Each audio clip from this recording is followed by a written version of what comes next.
I was on my normal walk around my garden today, and I discovered some really incredible examples of roots. I'm one of those people that always picks up, cool stones, cool sticks, and I wanted to talk a little bit about roots today. The first one is this one. It's kind of attached to the stem. And then you see here in the center that you have this taproot, which is running.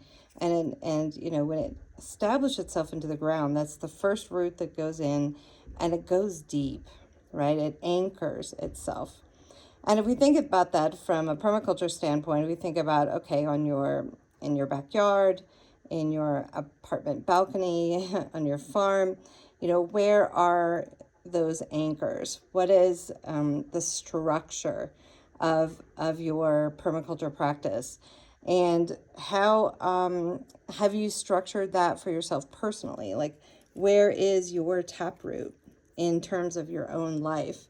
How are you establishing that? And then what are you building all the way around? You see all the rest of these, and they come into this stem here, and the stem obviously pushes up from the soil and goes into the light.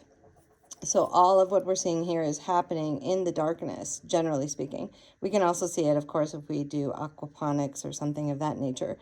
But this root system is very interesting in context to the upper part. So here we have the foliage of, a grass clump. Then underneath, we have the root system of a grass clump. And here, maybe I can get a pretty good look at it here. And you see that they extend out about the same in each direction. And probably the reason that this root died, it might have been drought or other factors. But also the root system is not as developed as the crown. You can see how much texture and how many stems and so forth are in the crown. And that is just not reflected underneath. So if we do not have a solid root system in our permaculture practice, in our life, we're going to have maybe a lot of top growth. We're going to hustle, we're going to grow quickly, but there's nothing to really sustain it. The roots are what take in the water that we need, the nutrients, and really build that structure. And you see that grass here does not have a deep taproot, unlike this plant, which I'm not sure exactly what it is.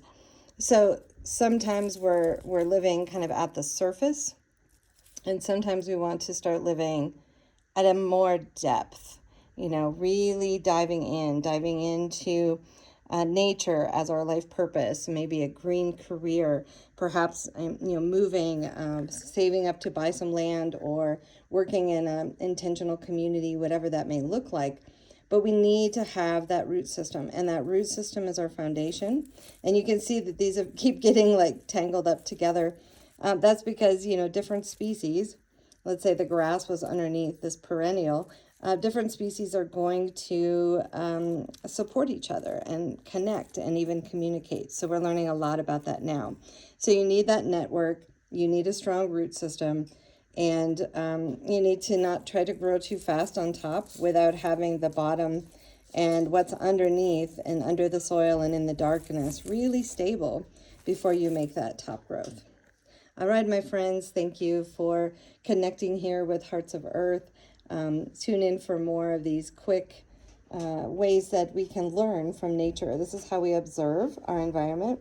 It's how we pay attention. We're not just out watering. We're actually looking on the ground. We're looking in the trees. We're observing the clouds. We're looking at everything to see, what is nature telling us today? What are the, structural and financial and biological and interpersonal lessons that we can learn from Mother Gaia?